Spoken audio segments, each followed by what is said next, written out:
All right, we're going to make a video on performing associated phorometry, and we're doing this in the Portland Clinic in a TopCon lane. This is Dr. James Kundard at Pacific University.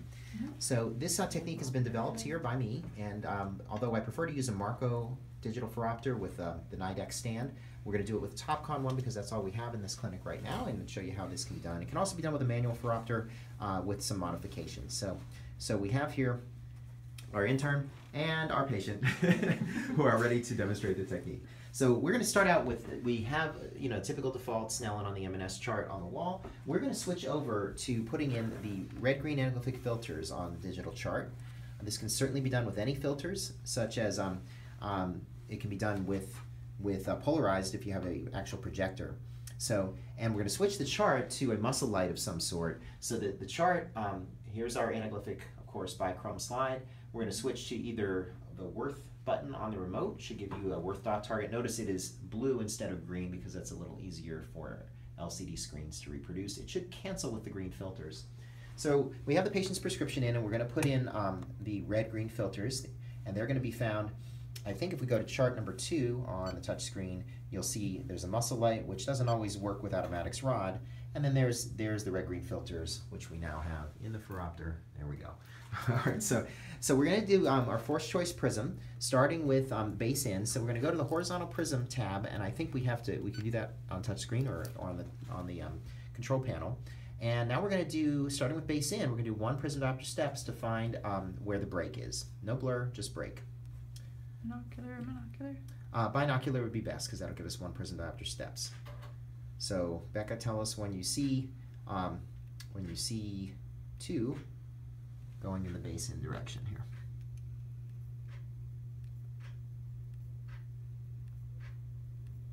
2. Okay, and we expect the break to be somewhere in there.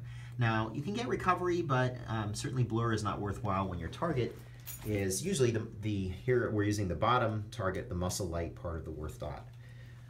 So let's go back the other way, and it'll fuse again at some point, and let's find out where our base outbreak is by the time we go back through 0. So it's probably fused again, I hope, by now, Becca. Yes. Okay.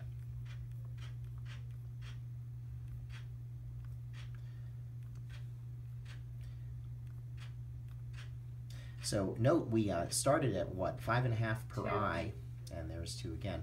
5.5 per eye on base in is a total of 11. So now we're at 5 per eye on base out, which is a total of 10. We're almost centered on 0. There doesn't seem to be much need for horizontal prism, but strictly speaking, the midpoint would be about a half base in. We can put that in there just for fun. So Nick, I'll have you dial back to just barely on the base in side. Yeah, something like that's a half per eye. You could, if we really wanted to, we could do just a half. But that's fine. So next we're going to check vertical. So let's go to the vertical, and you can see the horizontal and vertical buttons here. Yep. All right. So let's do the same thing. Tell us when you see 2. We're going to go first base down OD, and then we'll do base down OS. That should be fine. Yeah, that's good.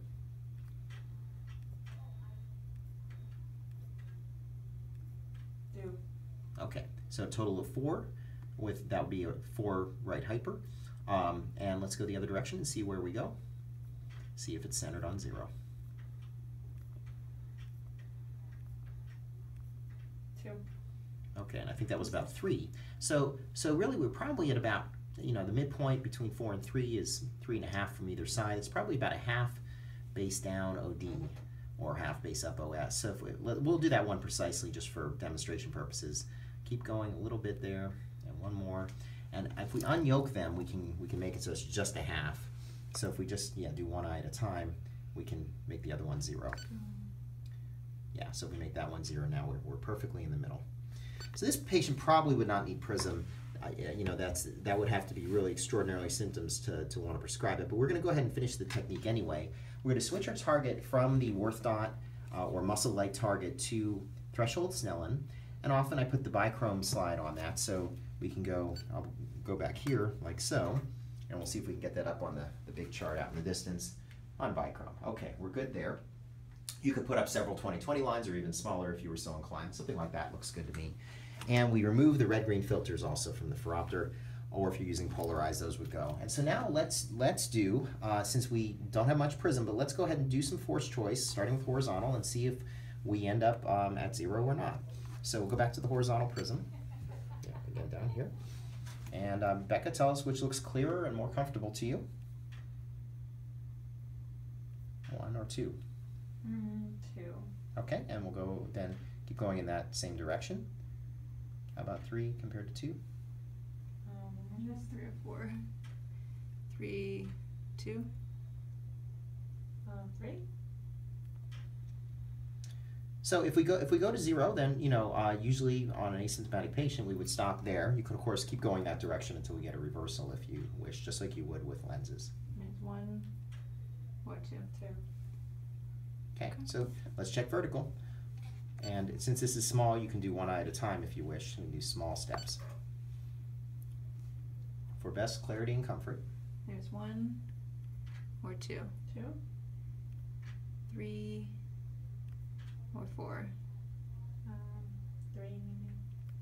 3. And 5 or 6. 6. Okay. And this is probably the way the demonstration goes on a lot of asymptomatic students, is we end up with an asymptomatic patient with 0 prism, and that's what you want the technique to find. So that is associated phoropter. On patients who need it, you're going to see instead higher numbers, and they're going to take you right to the number that relieves their symptoms. All you have to do is give them the right base direction as a choice. Okay, that's it for now. Let me know if you have any questions. Again, James Kundart here at Pacific University. Thank you, Nikki and Becca, for assisting us today.